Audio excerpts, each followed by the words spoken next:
Alright, our next episode is called Time Squared. It is episode number 39, and it originally aired on April 1st, 1989. It was written by Maurice Hurley from a story by Bert Michael Bensmiller, and it was directed by Joseph Scanlon. Okay, so plot-wise with this episode, when the Enterprise sensors find a shuttlecraft drifting through space, the crew brings it into Shuttle Bay 2, and they make quite a discovery. The unconscious pilot is Captain Picard, while at the same time Picard is on the bridge asking what they find in the shuttlecraft. So for these purposes, I will call the person in the shuttlecraft Picard B, and the one who is already on the Enterprise as Picard A. Now, as Pulaski takes Picard B to sickbay, Picard A orders LaForge to extract the logs from the shuttle. Now, since all the power has been drained from the shuttlecraft, LaForge connects it to the Enterprise power grid, but the polarities do not match for whatever reason. Now, after hooking up with an inverter, Data and LaForge access the files and figure out that the shuttle is from 6 hours in the future. Now, visuals show the shuttle leaving an Enterprise that is surrounded by an energy vortex, and moments later, a pulse from the vortex destroys the Enterprise.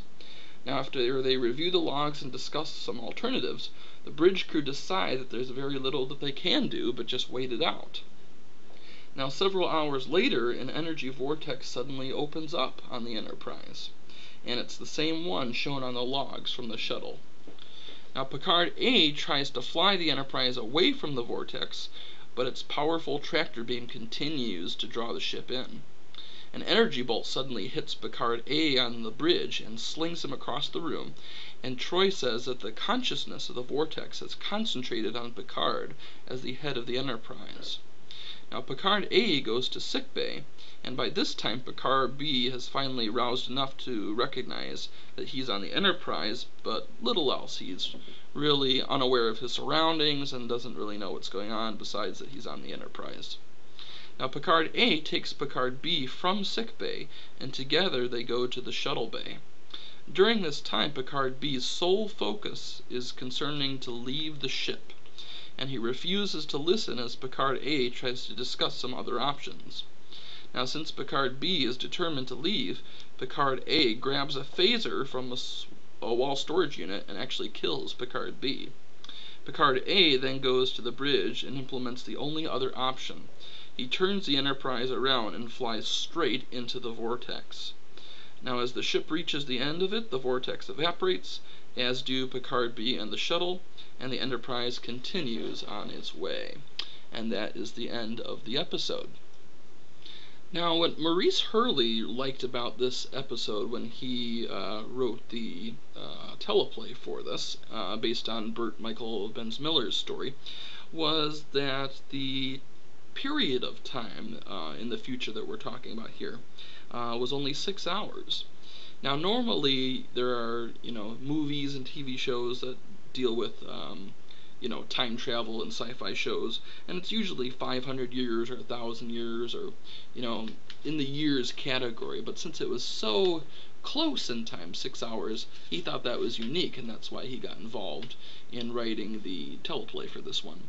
What he also liked was that he originally intended Time Squared to be part 1 of 2, actually. We were going to have this episode, which on its own, if you really think about it, it doesn't really make sense why the Enterprise has to go into the vortex and that solves the problem. It turns out that it works, but there's really no explanation of why. And what the original concept that Maurice Hurley wanted was for us to find out in about 3 episodes from now that this was all the work of Q. What he had intended was, in the second part of the episode, was that Picard was suddenly going to find himself stuck in a shuttlecraft in a flash, and he sees the ship falling into the top of the vortex and exploding, and he's basically thinks he's lost his mind, and he doesn't know what's going on. And then a Q appears and says, "Hey, how you doing?" And Picard says, "You caused that," and all these other things. And Q says, "Ah, well, I'm surprised you didn't put it together earlier. Oh, well, you are slow. Just kind of a calling card, something to do." Interesting, wasn't it? and then that introduces us to Q in the episode Q Who. Well, Gene Roddenberry did not like that idea, and so this episode kind of stands on its own, and that's why in the end, the plot basically gets solved, but we don't really know why it works that way, the way it does. So, that's too bad. That would have been a unique and interesting way to do it if it really was connected and it was not severed because of Gene's distaste for it. But on its own, my thoughts about this episode: I like the idea of having two Picards. I think that was an interesting idea. I know it's a little cliche because we've seen that before in the original series with the two Kirks, but I thought they could have done a little bit more with the two Picards rather than Picard B basically being disoriented in sickbay for most of the episode until the end. But it was unique, definitely. It's one that I remember, even though it's kind of lost in the shuffle sometimes in season 2. I always think about this episode because of what it was intended to be, and also the fact that Picard is interacting with himself and shoots himself with a phaser. I think that's pretty interesting. You never see that anywhere else in Star Trek. So, interesting is probably the word I would use to describe this episode. Comment below, let me know what you think about this, and I will see you next time, guys. A little PS before I go here.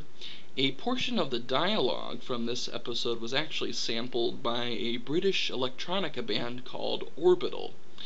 And you can actually find this on YouTube. I just checked this before I made this review. But type in Orbital and the songs The Mobius, and then also the song Time Becomes. I believe this was developed in the early 90s, these two songs, and they use a short portion of dialogue from this episode. So apparently they liked it and decided to expand on it. Alright, that's all I got, guys. Talk to you soon.